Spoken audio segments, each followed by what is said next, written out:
نبی پاک صلی اللہ علیہ وسلم کا دربار ہے. حضور فجر کی نماز پڑھ کے صحابہ کے ساتھ بیٹھے ہوئے، یہودیوں کا ایک ٹولہ آیا، کفار و مشرکین کا ایک ٹولہ آیا، آ کر کہنے لگا یا رسول اللہ، اے محمد صلی اللہ علیہ وسلم، آج آپ کے صحابی نے اپنی بیوی کا قتل کر دیا. اللہ اکبر. حضور بولے صحابی اور بیوی کا قتل؟ میں رحمت للعالمین چمٹی کو مارنے کی بات نہیں کرتا ہوں، اور میرا صحابی بیوی کا قتل کر دیا.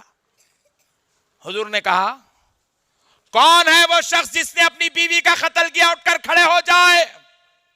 حضور نے کہا کوئی کھڑے نہیں ہوئے پوری مجلس میں.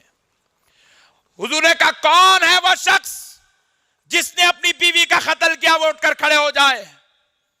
دوسری بار اعلان ہوا، کوئی کھڑے نہیں ہوا. حضور نے کہا پھر تیسری بار کون ہے وہ؟ اس کو اللہ اور اس کے رسول کا واسطہ وہ اٹھ کر کھڑے ہو جائے جس نے کل رات اپنی بیوی کا قتل کیا. آخر صف سے، بالکل انتہائی صف سے، ایک صحابی ایسے لرزتے ہوئے کانپتے ہوئے اٹھ کے کھڑے ہو گئے. نبی پاک نے جیسے ہی ان کو دیکھا تو وہ نابینا صحابی ہیں. کون ہے وہ؟ جو نابینا ہوتے ہیں اندھے کو، جن کی آنکھ نہیں ہوتی، نابینا. بھائی سن لو بس پلیز، ان لوگ نہیں بول کے مسئلہ وہ کر دیا، نہیں تو میں تقریر ختم کر رہا تھا. سن لو، پھر نہیں بول، پھر اگر کچھ کرے گا پھر اور آدھا گھنٹہ تقریر ہوں گی. پھر پلیز سنو. نابینا صحابی کھڑے ہو گئے. نبی پاک نے کہا آپ؟ جیسے ہی حضور نے کہا انتا، تو، سارے صحابہ ان کی طرف پلٹ کے دیکھے، وہ نابینا صحابی ہے. حضور نے کہا آپ ادھر آئیے. حضور نے ان کو بالکل پیچھے سے سامنے بلایا. وہ حضور کے سامنے آئے، کانپتے ہوئے ایسے ہاتھ بن کے حضور کے سامنے بیٹھ گئے. نبی پاک نے پوچھا کیا تم نے اپنی بیوی کا قتل کیا؟ تو وہ کہنے لگے یا رسول اللہ، وہ میری ام ولد تھی. ام ولد کس کو کہتے ہیں معلوم؟ جس کو باندی، جو باندی ہو، جس کو نکاح کر کے آپ بیوی بنا لیں، اس کو ام ولد کہتے ہیں.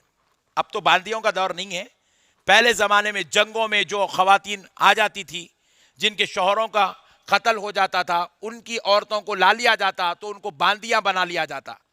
تو بعض باندیاں انتہائی حسین، جمیل، خوبصورت، اخلاق والی، پاک سیرت کردار کی مالکہ ہوتی تو صحابہ ان سے شادی کر لیتے تھے، ان کو ام ولد کہا جاتا تھا، بیوی بنا لیتے تھے. تو کہا یا رسول اللہ وہ میری ام ولد ہے. حضور نے کہا کیا تم نے اس کا قتل کیا؟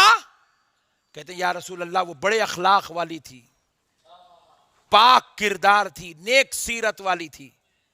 یا رسول اللہ میں نابینا ہوں، میں دیکھ نہیں سکتا تھا، مگر میرے آقا میں اس کی آنکھوں سے دنیا دیکھتا تھا، یعنی کہ وہ میرے ساتھ اتنا اچھا کردار تھی.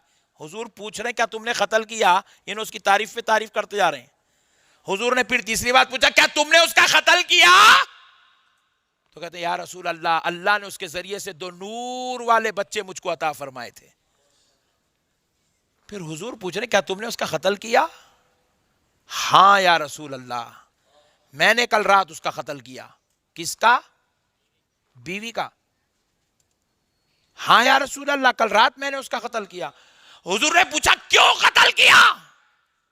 جبکہ وہ بڑی اخلاق والی، نیک سیرت، اعلیٰ کردار، اس سے اللہ نے تمہیں 2 نور والے بچے دیے، تم اپنی آنکھیں نہیں تھی، اس کی آنکھوں سے دنیا دیکھتے تھے، پھر تم نے قتل کیوں کیا؟ کہا یا رسول اللہ جب وہ میرے نکاح میں آئی، میرے نکاح میں آنے کے بعد اس نے پہلی بار، چند دنوں بعد پہلی بار آپ کی شان میں گستاخی کی تھی. تو میں سوچا یہ رسول اللہ کی رسالت پر شک کر رہی ہے، اس کو حضور کے بارے میں نہیں معلوم ہے، اس لیے ایسے سوالات کر رہی ہے، اس لیے ایسی باتیں کر رہی ہیں. تو یا رسول اللہ میں نے آپ کی عظمت بتائی، آپ کی شان بتائی، آپ کا مقام بتایا، آپ کی عزت بتائی، آپ کی مقام و مرتبے میں نے بار بار بیان کیے. تو میں سمجھ گیا کہ اب یہ میرے نبی کو سمجھ گئی ہوگی. یا رسول اللہ چند دن پہلے پھر اس نے دوبارہ آپ کی رسالت پر شک کیا. میں نے کہا یہ ابھی مسلمان ہوئی ہے، اسلام میں داخل ہوئی ہے، اس لیے ابھی یہ نبی کے بارے میں پورا نہیں سمجھی، اس لیے میں اس کو پھر بار بار آپ کی عظمت سمجھاتا رہا. یا رسول اللہ کل رات تیسری مرتبہ پھر اس نے آپ کی رسالت پر شک کیا.